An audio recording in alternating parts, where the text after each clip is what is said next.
Ladies and gentlemen, it is September 23rd. We are in Huron at the Blackburn Hall room of the Campus Center to talk about the South Dakota Cares grant proposal for small businesses. Tonight, we have on the far end of the table, Roger Chase. To his left is Lynn Schneider. And on the other end is Jim White. They are our representatives in the South Dakota legislature. David McGurr is behind the computer. He will be running the presentation. I am Ted Hayter with the Greater Huron Development Corporation. Welcome to those of you in attendance and online. I've spoken enough. I will turn it over to Representative Roger Chase. Thank you, Ted. And first of all, I think everybody can hear us okay. Make sure that we can do that. I want to welcome you here tonight. We did a meeting last night in DeSmet. We wanted to do one in Huron as well, giving you an outline of basically what the program will look like from the CARES Act money that we received from the federal government. If you remember back earlier this year, South Dakota received $1.25 billion from the federal government. And the federal government let the governor and the state of South Dakota kind of decide how they wanted to spend that money. And we're trying to make sure that we get the best benefit from those dollars that we can throughout all of the people in South Dakota. You probably heard just a few days ago that the governor has called a special session on October 5th. And we as the legislators will convene to give the go-ahead for the program that we're going to talk about tonight. And that deals with coronavirus and all the things that it's done for many of the small businesses here in South Dakota, and particularly in District 22. We are one of the few districts that are having open meetings like this. We want to get this program out to you, the business people, so you have an idea of what to expect and what's going to be needed in order for you to apply. We are on September 23rd, and the first application will be available to go out online on October 12th. Now keep in mind, October 12th is the beginning. The end date is the following Friday, October 23rd. So you're only going to have 2 weeks to get that application in. So we want to get you some information on the program tonight and what you're going to be looking for. So the reason for us to be here tonight is to educate you. As part of our discussion, if there's things that come up that we have forgotten about or need to add into this particular program, we've got time to do that when we go to peer for the special session. So again, I want to thank you for coming tonight. I know it's been tough on small businesses. I recognize a lot of you folks as business people in our community, and we'll see if we can get you some assistance with this program. To kind of give you an idea of small business and what the impact is for South Dakota, Representative Schneider has done some work on that, and I'll let him give you a report on that. All right, well, thank you, Roger, and good evening, and my pleasure too to welcome all of you here, and thank you for making the effort and the time to come out, and hopefully we are able to help you get a little better prepared to work with this tight timeline that's coming down, and this is an awful lot to figure out in a short time. $1.25 billion of dollars from the Fed to help our state brunt the negative impact of COVID that has hammered almost every section of our society that you can think of. And this program tonight, as you'll see the details, involves a suggestion that about $400 million of that federal money that we want to steer that to small businesses in South Dakota in the form of actual grants. So there will be an application process, and you'll hear more about that in a little bit. We won't quite have every answer for you tonight because some of that's going to get hammered out in that special session on October 5th. But to try to give you a little perspective of the small business lay of the land in South Dakota, I just wanted to start off with by the Small Business Administration's definition, how many small businesses there are in South Dakota. You know, we're a population of, what, a little over 800,000, probably haven't hit 900,000 yet, see what the census says. So less than 1 million people in our state. And the great majority of our businesses are small businesses. And that number, as defined by SBA, is over 86,000 small businesses. And they represent about 99% of all the businesses in South Dakota. So for example, as you would imagine, the Smithfield pork plant in Sioux Falls would not be one of those small businesses.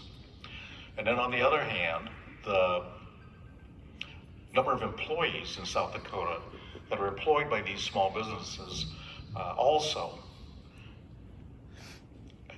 covers the majority of all the employees in South Dakota. It's almost 60% of all our employees are employed by small businesses. So small businesses have a tremendous impact in our state and on our state's economy. So these $400 million that we intend to have a process whereby they will be distributed through grants has a potential to really be quite helpful to brunt this impact of COVID and help our businesses survive and get back to healthy status where they were. And with that, I'll let Senator White present a few remarks. Thank you, Representative. And again, I also want to welcome you and thank you for taking the time to come out and be with us tonight. As has already been said, when these funds became available, there was a lot of discussion out there, where would we get the biggest bang for our buck? And there was some of us that said, you know, there's small businesses across the state of South Dakota really hasn't had a lot of opportunity to take advantage of programs that are grants. A lot of times the PPP or something that had something tied to it, or another thing would be a loan.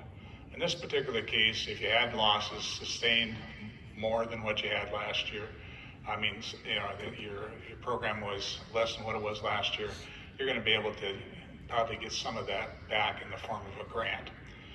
So the framework of this basically come out of an appropriations that I sit on, and this is the initial design. It probably won't be the final design, but the majority of it will be discussed tonight, and there might be just a little bit of you might say adjustment, but the design of the framework is probably going to be that way. So we look forward to hearing from you. Again, you'll hear from us, but you have individual situations that probably there's a question on whether you think this pertains to you or not, and that's what you're hearing for tonight. So as we get through this meeting tonight, feel free to bring those up.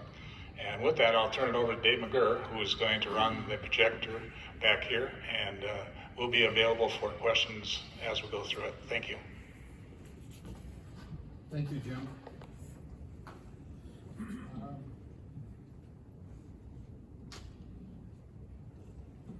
There.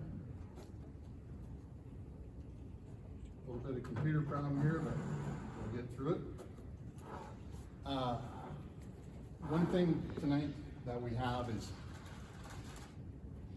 we will describe the general framework, how you would apply, how they're proposing to determine your cash flow and what your reduction in business is. It could be tweaked a little bit, so this isn't the final answer. The reason that we're taking your time tonight to do this is this won't be decided until the special session on October 5th. And then in the next day or two after that, they'll release the application form and the final rules, and everybody in the state will all be contacting their accountants and CPAs and bankers all at once. And you won't be able to get a hold of them, you won't be able to talk to them. So we're trying to give the people of Huron a couple of weeks head start on that. So you can know tonight, we're pretty sure these are the numbers you're gonna need to know.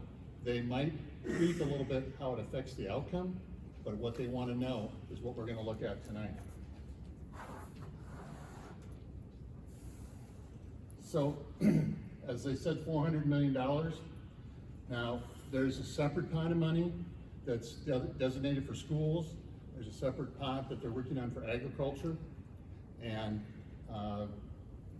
various other entities, hospitals, etc. So those will not come out of this 400 million. So this is targeted to mom and pop Main Street businesses. That's the whole goal of this. Because of the short time window, you're going to need to get busy on this and get it in.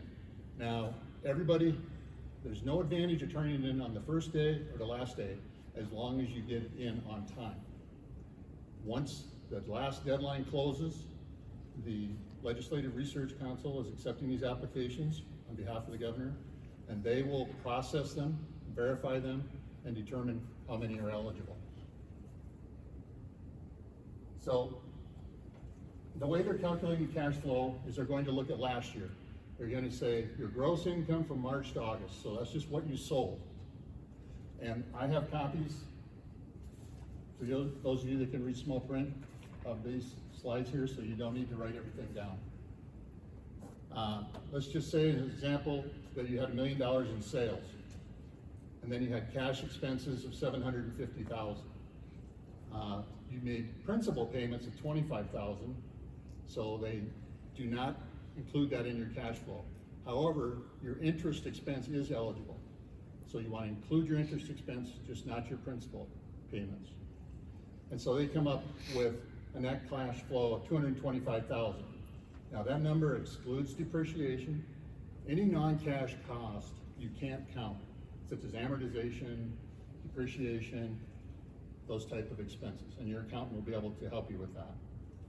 So in this example business, last year in that 6-month period, they had $225,000 of income, cash flow, excuse me. Then we moved to 2020. So during that same period in this example, there was a $250,000 reduction in their sales. Their expenses only went down $100,000. And then they had principal payments, again, the same in 2020 as they did in 2019 of $25,000. So their total cash flow was $75,000. Moving to the reduction calculation, they take this year's cash flow, subtract last year's, and then they add back in PPP money. So not if you got an SBA loan or a bank loan or a loan from Greater Huron or a loan from your uncle, they don't count any of that. But PPP money, they're counting as basically a grant. So you have to add that back in. And so the example in this case is a $100,000 reduction in business. Now, in order to be eligible for this, you have to have a 25% reduction in your cash flow. And you say, oh geez, I do the calculations and I'm only down 12% or I'm down 15%, I'm not gonna get any money. And that's true, but if you got PPP money, it probably offset it anyhow. So you probably wouldn't have been eligible even if there wasn't the 25% reduction applying in that case. So in our example here, they were down 44%. They were eligible for a $100,000 grant. And so that's just the previous 3 slides all brought together. So you can see how we started at the 2019 cash flow calculation, the 2020 calculation, and then the reduction in business calculation. So one thing that's the catch-all to this is that the money's going to be paid out pro rata. So if there's 400 million in grant funds, but there's 2 billion in loan or eligible reductions approved, everybody will get a haircut on the payment they're going to get. So in that example, 2 billion in eligible reductions, 400 million grant funds, everybody would only get 20% of the $100,000. Now we don't know if there'll be 400 million, 200 million, or 800 million in applications, or billion. Right? We know there's 87,000 small businesses. They didn't all suffer. The lodging industry, the restaurant industry suffered greatly, as many other businesses did. Some other ones, you know, lumber yards have had a pretty good run lately, but now I hear that's starting to take a turn because of the price of lumber. Everybody was doing home improvement projects, so maybe the hardware store was slow at first, but then picked up. So everybody won't be eligible. We just don't know where it'll end, and neither does the governor, and neither do the legislators. So that's the way they've worked it out. Now, suppose that there was only 300 million in eligible applications, and there's $400 million there. Then they'll do a second round of grants. But my guess is I wouldn't wait for that. I would get in on the first round, because I think there'll be plenty of applications. So these funds all have to be spent by the state by the end of December, December 30th. If they don't spend it by then, they lose it. So this program had to be put together very quickly. They got input from CPAs and accountants, and the appropriations committee had a lot of special meetings on it. And this is the program that they came up with. Now, when we were in DeSmet last night, we heard several circumstances of unique businesses that didn't fit this mold very well. And we want to hear if those are here tonight, so that we can, the legislators, not myself, the legislators can take that back on October 5th and see if they can modify the program a little bit to get those that are falling through the cracks. What's unique about this program is nonprofits are eligible. They weren't eligible for PPP, they weren't eligible for hardly any other program. But there's a catch, as with most things. Nonprofits that are subsidized by governments are not eligible. So Greater Huron, the Chamber, not eligible. But Hope Horse Therapy, probably eligible, as long as they saw the reduction. So some nonprofits will be eligible, others that are subsidized or receive funding from government agencies won't be eligible. So this is the general framework. I wish that we could hand you a form that you could take home and work it out, but because the rules haven't all been written yet, it would be exercise in utility to do it. But what you need to know, talk to your accountant, get your numbers for the 6 months from March to August. And take one of these sheets here, or you can download this presentation at greaterhuron.com. It's right at the top of the home page and top of the COVID page. It will be tomorrow morning, right, Lana? Correct. And go meet with your accountant and get those numbers ready so that you can have that part done before everybody else in the world runs to their accountants on October 6th. Danny? Is that all inclusive, March 1st through August 31st? Right. All those months inclusive? Yep, 6 months of business from March 1st to August 31st. Apples to apples. The same months in 19 and 2. So I'm gonna turn this back over to Ted now. Does anyone have any questions for our legislators or any unique situations they would like to share?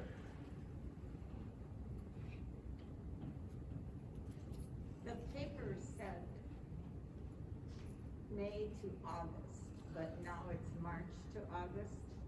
That is correct where we're at right now. The paper did say May to August, and there has been a revision from March to August. It's always been March to August.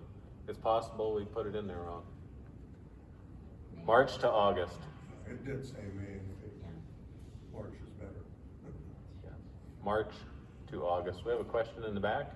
On the PPP money, if we still don't have the paperwork on paying it back, so at the time we put this in, we don't know if we owe it or not. So if you got it, doesn't matter, you owe it, and that's it. The question, I'm gonna repeat your question for everyone online. It was a question about PPP funds, and if we, as a business, receive PPP funds, we have to account for all of those dollars? Well, we don't know that yet. It And might this- be forgiven, so then it wouldn't be a loan anymore. The amount that is forgiven, they consider a grant. But is a grant a loan? No, I maybe could get this, Mike. Your PP funds it turns into a grant as long as you keep your employees. Right. And in the event that you would not keep your employees, then it turns into a loan which you have to pay back. These funds, if you receive those PP funds, you're going to get that discount, anticipating.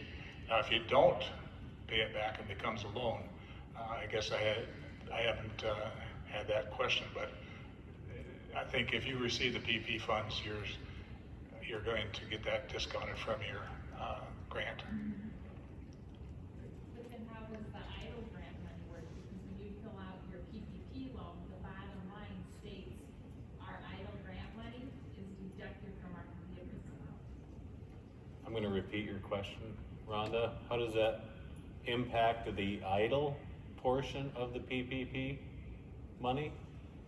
The EIDL grant money. The idle grant We money. can get up to $10,000. And EIDL is Economic Impact Disaster Loan? Right, see, and then now on that form, when you fill out your PPP, they're stating on the bottom, that grant money we got goes against our forgiveness amount. The way that the wording actually read that I saw, it said any federal aid. So that would include EIDL if So it's, then that would if be. you don't have to repay it. But we're stuck with that loan now. We will be stuck with that grant money that we got from EIDL, we will have a loan for that loan. So if you got $20,000 PPP loan, and you got 10,000 EIDL grant money, your bottom line, you're gonna have, even if you had that 20 forgiven, you'll have a 10,000. If you maintained your employees, No, you, Injury disaster loans are actually a loan, it's done through, SBA, and I believe it's at like 3.75%, Yeah. so that would count, that's not the same as a grant. a loan is not going to take into consideration here.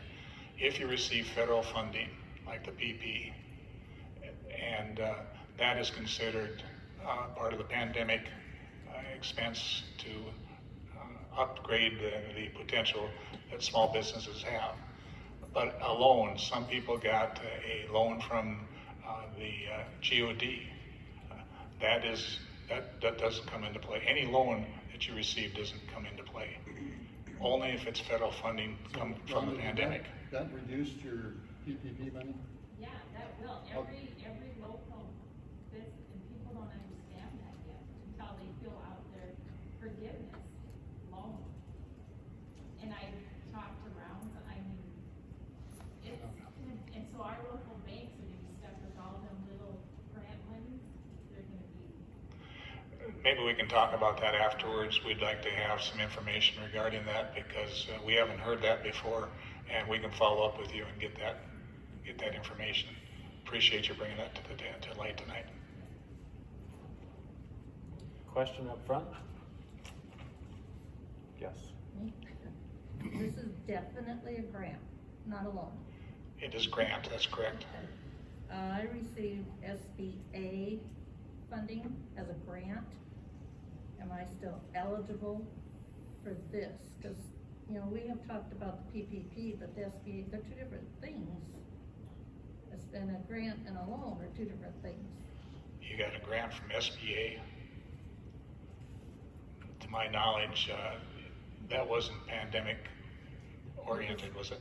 It was a disaster aid, and I called in twice about it. I did not have to fill out any forms or anything, it just appeared in my checking account. from my We'll have to check on application. that too. I guess we haven't been made aware of that yet, so, but for clarification, we'll get both your phone numbers and get back with you on that. Good point. Danny? So, we applied for a PPP and received it. Filled out all the paperwork, maintained the employees. Just wondering, or assuming now that that's gonna be a grant, but nobody really knows the answer to that. Well, your forgiveness loan goes beyond this, so unless you're, you know, if you would,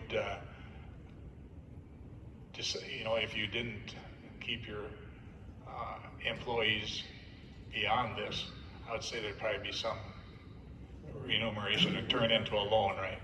We kept them a replacement. Yeah, You know, so the rules say that if we give all the money to the employees, say then it's a grant, right. but. The Yeah, last- That happened 6 months ago, they said, oh, you gotta pay this back. The last question was about PPP funds and whether it was grant or loan and whether that would impact this funding. Well, it's and gonna we don't know impact yet. this funding, we understand Yes. that. But how do we know for positive that we're not gonna have to pay that back? That we, qualifications were all met, somebody's gotta say, attaboy, you did it okay, so that's a grant. Whatever the amount of your PP grant or loan was, you're gonna have to subtract it from I these understand funds. that. So I mean, however you handle your PP, Yeah, that's I a separate understand. matter. Yeah, this doesn't come in play with this application. I'm just concerned about them not coming back later and say you gotta pay the PPP back.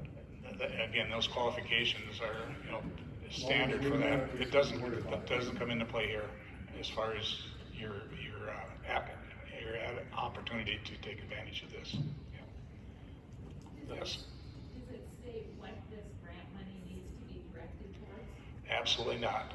It's yours, it's just it's in addition to your cash flow. So whatever you use it for is up to you. That last question for those of you online was, does this grant funding have to go towards a certain expense? And the answer is no. We got a comment here from a local banker who submitted, who's watching online, and he shares your concern with, you know, if the balance, PPP balance doesn't end up being forgiven in full, they'll have to discount it from the grant calculation, question mark. And I guess I would say the answer is yes, because the deadline is well before the feds are gonna decide. So I think, I don't know how they could do it and still get the money distributed by the end of the year. They really cornered them with this timeline thing. Well, and I was just gonna add for you, so the way the Fed's program is set up now, the state has to get all of this 1.25 billion dispersed by December 30th. There's still an outside chance the Fed might decide, Congress, to extend it. That's what a lot of us have been hoping for, to have more time to deal with this in the most effective way. But assuming that December 30th deadline holds, and your time period for getting your application in and getting it approved here is those 10, 12 days in October, and you receive the grant from the state program, whatever it is, 10,000, 100,000, you don't necessarily have to have it spent yourself by December 30th. So you can take more time to actually spend it, but the state has to have it dispersed to these state beneficiaries, or whatever you want to call them, hospitals and schools and these small businesses by December 30th. I think we're getting more complicated in this than we need to be. You deduct the PP, whatever you got from PP is gonna be deducted from this. Whether you, pardon? Absolutely. Right. How does Spencer know that for sure he's gonna get that money back? The government's gonna make it a grant and not give a loan to the business. You know, and again, that's a whole different, application and process with your PP. If you don't pay it back, if you don't maintain your employees, it becomes a loan, right? You have to pay back. If you met the criteria, it's gonna be a grant. If you got the PPP loan, the deadline for maintaining those employees, I believe it was the end of, June or July. So if you maintain those employees through that time, it's gonna be considered a grant. It's no longer. That's right. a You met your You could have let go of employees at that point. Right. So, And I guess my point is, even if you don't maintain it, and the lapse of employees becomes something that you just can't handle with your business, that's between you, and then it becomes a loan. It does not come into the calculation of the grant for this for the COVID-19 grant here. The original amount that you got for PP is going to come off of this. How you handle your PP is going to be separate. If you don't maintain your employees, it's going to become a loan, which a loan doesn't come into any play in this anyhow. So we don't need to, I don't think, get any more complicated than that. example, you got $30,000 PPP, you take the $30,000 off your application. At a later point in time, they decide that 10 of that 30,000 is a loan, not a whole grant. You could have, if you would have known that, then your grant could have been larger. Well, your $30,000 would have been the amount that's gonna come off, whether it's, you paid it back. Yeah, that's right. The last question for everyone online was if you had $30,000 in PPP funds, do you deduct that $30,000 from the application? The answer being yes, even though you don't know if that's a loan or a grant. You have to subtract that full amount of your PPP award from this application. Other questions? There's a question online. For my travel agency, we book travel as sales 1 month, but we don't get paid until clients travel, usually 1 to 2 months after they travel. If they don't travel, we don't get paid. Do I need to figure these months, do I need to figure the months I get paid commission as my cash flow? So my sale figures versus my income never look the same. So the question is about receiving revenue, like a travel agency, where they don't get paid until someone travels. How do they calculate their revenue from 2019 versus 2020? Sounds like a question maybe a realtor could answer, because we have the same similar situation where we sell a house in May, but we don't close until July. You would actually take your numbers that you actually had, sales or commissions, March through August of 2019, compared to March, end of August 2020. So those numbers are the numbers that you work with. Just compare the same figures, the same dates, and then work from there. So it doesn't make any difference of, you know, if you sell something in August, you don't get paid until September, October, or January, whenever the case might be. Use the actual numbers that you had, 19 as compared to 20. Well, and maybe to help clarify that, when you look at these examples of the 2019 cash flow and 2020 cash flow and the difference, it's always talking about cash. So it would be when you receive the cash, when you receive the commission, when you get paid the cash for the trip. Other questions?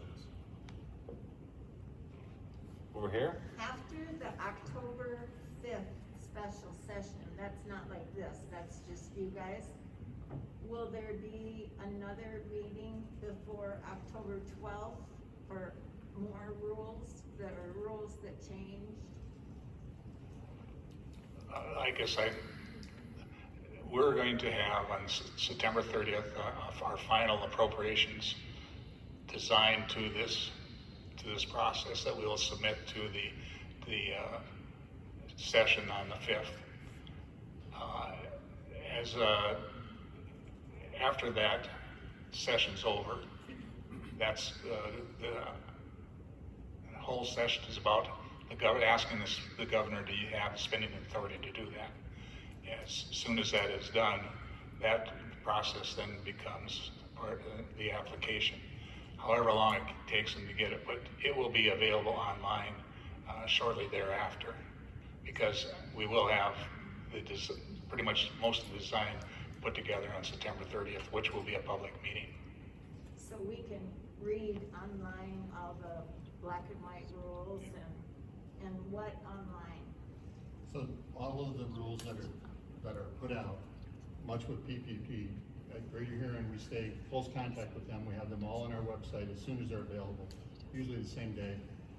And so, you know, I would look there, greaterhuron.com. Also, you know, at the session, it'll be in the paper because every business in town and the state wants to know about it. There will probably be a special website for it. But if you can't find it, you know, call us, go to our website, and we will direct you.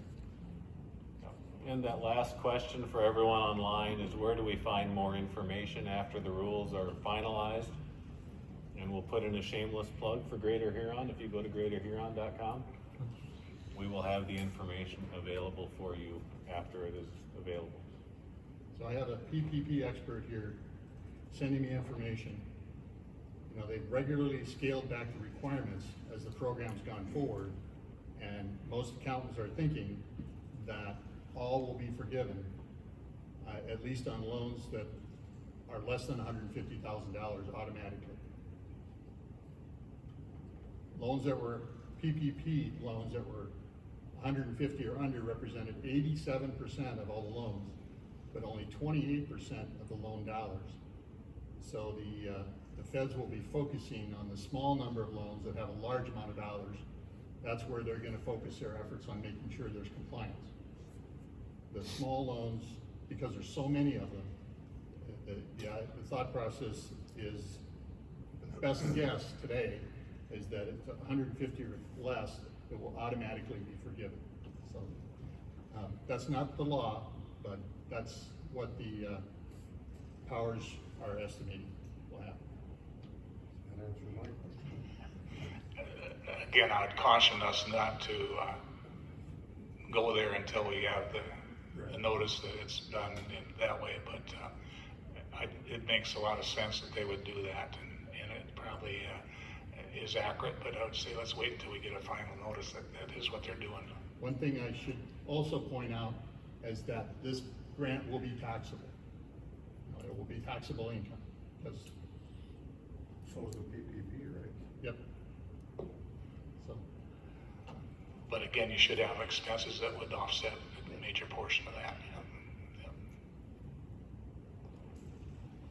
Other questions in the room? Another- If someone has a question online, they can type in at the bottom of their screen on the chat box, and we'll read it to the crowd.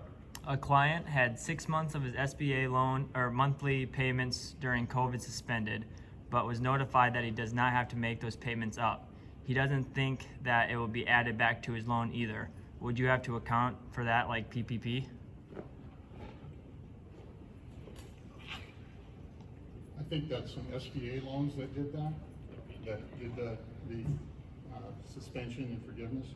Again, loans are not coming into play as far as eligibility.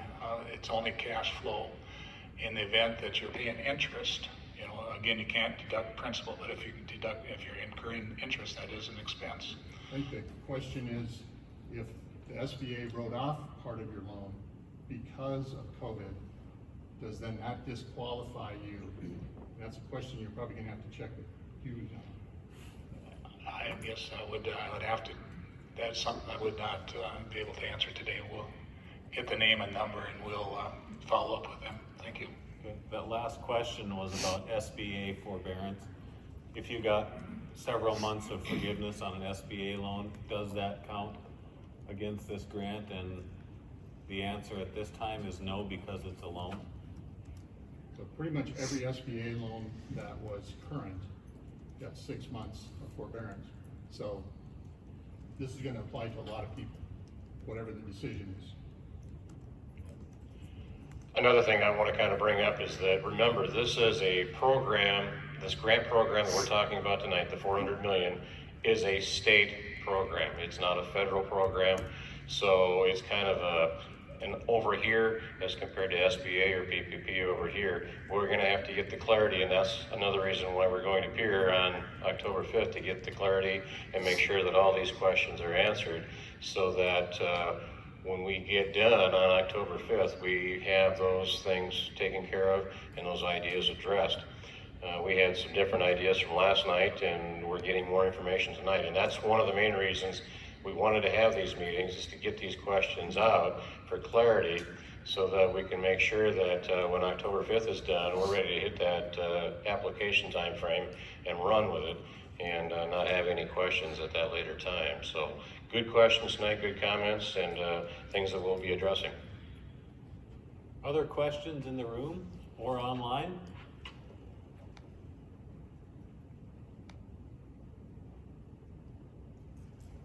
Nobody's raising their hand in the room? Oh, we have one here. You said you had sheets of general information for this, or what you need to do? Yes. On the way out of the room, you can pick up a handout which will show all of the slides that were presented tonight, and the presentation will also be available on greaterhuron.com on our website. There was a question over here. So it's business income minus expenses? Cash Is flow. your cash, Yeah, is your cash flow? Yes, eligible expenses. eligible expenses. Well, of course. But it's just business income. What if a business individual was also getting social security? That's not the same. That would be individual income and not business income. The question was, business income minus business expense equals the cash flow. That answer is yes, and does Social Security impact this? I'll leave that one to the legislators. I don't believe that it would, but it's a good question. Another question we can get clarity on. The other thing that we want to kind of talk about is that, I think, David, you did speak on this, that a business had to have 25,000 in gross sales. Is that correct? Right. Did we bring that up? So any business that has $25,000 gross sales would be eligible. So just take, for example, a older couple that does just maybe they make crafts and they go to arts festivals and things like that, and they make $30,000 a year on this hobby. If they were not able to go to craft fairs and expositions and things like that and sell during those months of March through August, certainly that would be a loss of income for them. They could qualify for a grant program like this. But if they're getting Social Security, we're not going to take that income into account. So that's a completely different thing.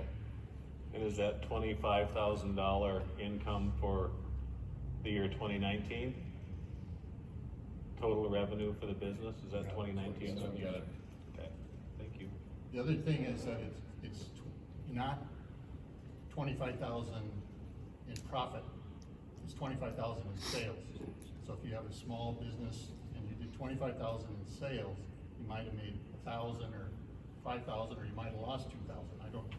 But that's the number that they're talking about.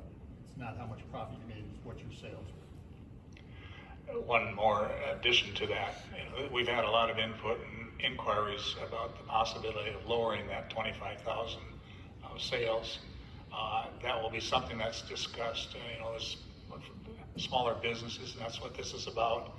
A lot of people don't get to that $25,000 level. And so that'll be one of the things we're talking about, and I think it's probably a pretty good opportunity that we would probably be looking at, that reducing that to a lower level. But so if you aren't at that level, don't count yourself out yet. That's something that could be adjusted down. Yes. Other questions? What if it was a new business and you didn't have last year's income to compare, but your new business started in February and you don't have anything to compare with, but you can't do anything until June, July, August, so it affected you terribly. Some businesses closed.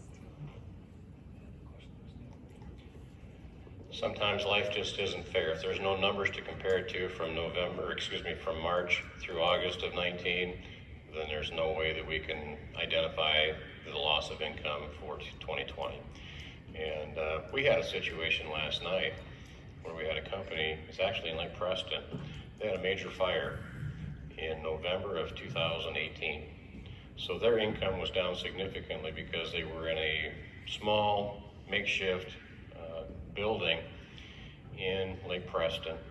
They were actually in the process of building a new building, and then one of their major customers is bowling, which had a terrible year, so they're not buying products. So they had a loss of revenue from 2019 because of the fire situation, just kind of in a temporary situation, got hit even worse this year with the coronavirus. And so we were trying to figure out where this leads for them. If we could go back to cash flow of 2018, it would look a lot better for them, but we have to go with the same rules. Everybody has to play by the same rules, March through August 19 as compared to March through August of 2020. And a recap of that last question, it was what happens if you started a new business but had no financial information prior to the year 2020, or for the 2019 to 2020 comparison? Along those same lines, if you have a seasonal business where you have peak seasons and slow seasons, if your peak season is not in March through April, none of that income counts. So for instance, we had one business last night that has no income every year from March to August. But yet their September is when their big income happens, they're gonna be significantly impacted. They aren't eligible. There's not a one size fair to everyone, I guess. Again, this is, the timeline was tied to the pandemic, when it started affecting your business. I think there was a lot of businesses that already had, whether it was weather or something, other issues.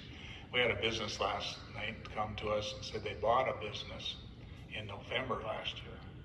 And with anticipation, and looked at their last year's scheduled Cs and thought that they paid accordingly, and then this pandemic hit. And their question was, could they bring the seller's expense load in on 19? We're going to ask that question, but it comes back kind of to what you were saying there. But they did have some business spaces from the previous owner. But I think it's not going to probably be eligible, but we will follow up with that for a question. Yes, and in that case, they bought a corporation and kept the corporation going, so, but that's a different case. That was a different case, yeah. This is a business out of Lake Preston now. Other questions? Is there a max on sales? Question is there a maximum? 38.5 $38.5 million. And the answer to that is 38.5 million. And that number comes from SBA's definition of how big a small business can be and still be defined as a small business. Yes. When you're talking about the sales, $25,000, and Jim said that it might go lower, is the amount that they get still $100,000 even if it's not 25 in sales? No, that was just Goes an according? that was just an example on that business that had 750,000 sales. But yeah, it would be much lower. Go according to their sales. Yeah, according to their cash flow difference. All right. Eligibility.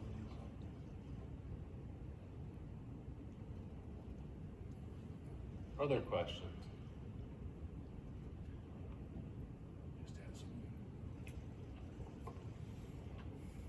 I wouldn't let the fact that there may be some cutback on the payouts keep you from applying, because for instance, on the example, they were eligible for 100,000, and they would, again, in the example, would have only gotten 20 because of how many people were eligible, but 20,000 is still a lot of money.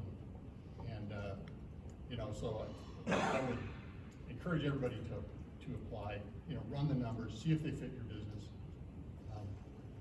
And if you find out, you had 24.5%, well, don't give up yet. Those rules could change, but they're not going to change the whole program on October 5th because they only have less than a week to get it out. So we feel fairly confident from the leadership that this is the framework. A little tweaking, but probably nothing huge. Question over here? The way they distribute the money, does that take into consideration if you were 28%, what do you want to call it? Reduction? Yeah, if you had a 28% reduction in your business and the next guy business had 48, would he get more than the 28? He would get a larger percentage, but the cash amount could be lower or higher depending on the size of their business. So if you have a 44%, after all the calculations, you have a 44%. If 44% of 100,000 is 44,000, and 44% of $1 million is 440,000. $100,000 cap. Nobody's going to get more than 100,000. So yeah, there's every business would get a different amount, even if they had the same exact reduction percentage? I just want to follow up on that, and I think that David did explain that all of the applications have to come in before they determine how much is going to be paid out to individuals. If it exceeds the 400 million, no matter what size your business is, you're going to get a pro rata share of what is that number divides into that 400 million. So if, for instance, if you send an application eligible for $50,000 and it went up over the 400 million, you would get a pro rata share. But everyone that had an eligibility would get that same pro rata share. I just want to make sure no one's going to get more money than anyone else that they're eligible for, basically. I charge for that.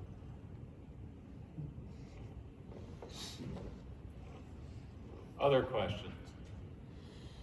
If I may. In the back? Do you suppose more than 4,000 businesses will apply? Oh, yeah. Well, maybe you weren't here for the early part. We shared the number of small businesses in South Dakota according to SBA's definition, and it's about 86 or 87,000 businesses. And that's a really good question. How many of those do you guess will actually apply? I've heard one estimate of maybe 5,000 to 6,000 businesses, but I don't know where that guess came from either. So that's, yeah. I just took that 100,000 and put it in 400 million. You got that 4,000. Yeah, sure. Yeah, that would be the way that math works. Yep. And the last question for everyone online was, how many businesses do we think will apply? And we don't know. Other questions? Anything online, Landon? Nope. Again, I think in response to that question, the reason we're having these meetings here, and I hope that they do it in other districts, I certainly don't want, people to not take advantage of this because they weren't aware of what the opportunities were. So I think it's imperative, like other districts are doing what we are, getting the word out. And there's so many people that never received anything like this on a small business basis that they can't imagine that they'd get grant money to replace cash flow. But this is one time where it is actually set up to do that, and we know that it's badly needed during these times. So however we can get that word out, we want to make sure that we're taking care of everyone that has need, but we don't want it because they weren't aware of it. So help us get that word out. That's what we're here for. Thank you. Other question over here? And the application we get October 12th, is it going to be where the common layman can actually read it and tell you what papers you need to send for proof of income and proof of income this year? How are you going to prove your income this year?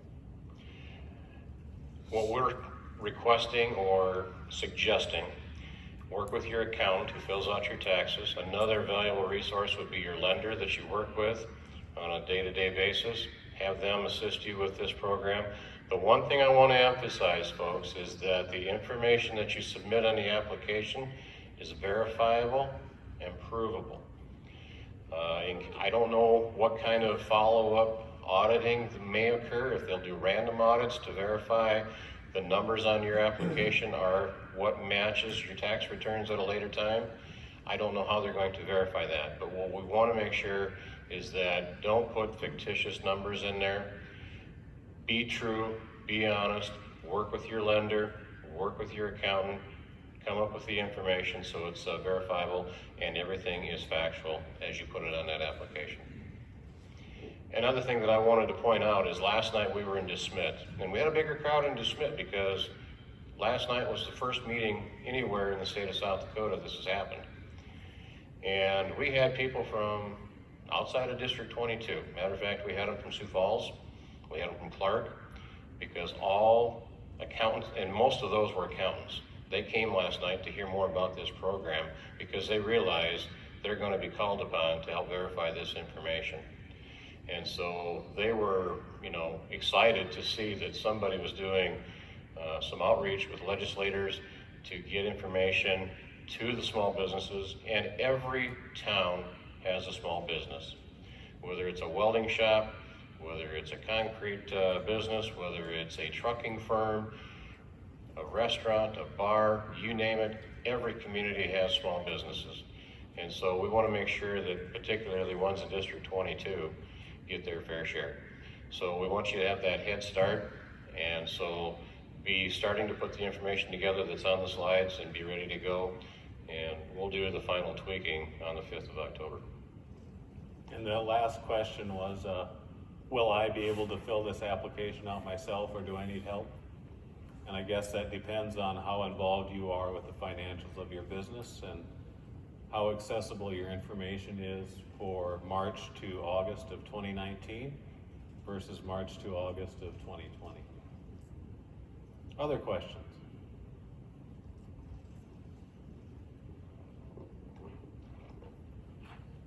Ted, we also, last night in Kingsbury County, this is in Huron, and there's probably a lot of people from these outside communities that are listening, but we do want to make the opportunity available that for someone, for instance, in Woolsey, if they wanted to put together a meeting, one of us would be more than happy to come out and make this presentation at that time if they wanted to do that. So we do want to make sure everyone's aware of it and have that invitation out there too. Thank you.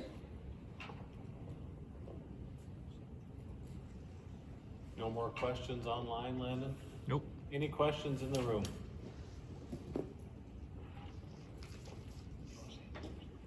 Well, again, I just, we've worked very closely with Greater Huron to put this package together. They've given us a lot of data and help and background on it. And so I certainly want to thank David and Ted for everything they've helped us achieve here. Also want to introduce, again, I'm term limited this year, and so I'm going to go maybe do something else this winter, but want to introduce your next senator to District 22, to Mr. David Wheeler over here. And he'll be, he's unopposed, so he is in as a senator for the next 2 years. But more than everything, we really appreciate your coming out tonight and making this effort to get the word out. And we're, like you said, available in the event that you have additional questions. But David and Ted have got a great opportunity here for you too with the information that they have available. So I encourage you to keep them in mind as you're looking through some of these items. Either of you have anything more to say? I'll just echo my thanks to all of you for coming and taking the time. And probably the best way to advise this point is what was said. Those basic business calculations of 19 and 20 of cash income and cash expenses, start working on that now, so you'll be a little bit ahead of the curve when we get this thing finalized on October 5th. Thank you, Representative Chase, Representative Schneider, Senator White. Anything else from the? We'll just be around here for visits and questions and comments afterwards too. We did have, about 20 people in this room, but we have 44 participants online. So we did reach quite a few businesses tonight. Yes. There was a question asking if this will be available online or for a PDF, and this will be on greaterhuron.com tomorrow morning. Yes. PDF. This slide, yes, the PDF. We are recording this, so hopefully the recording will be available soon. And all of the information presented at tonight's meeting will be available at greaterhuron.com. And if you have any further questions beyond that, feel free to submit questions at greaterhuron.com. Our contact information is on the page. And everyone, thank you for coming tonight. We are going to wrap up and have a good evening.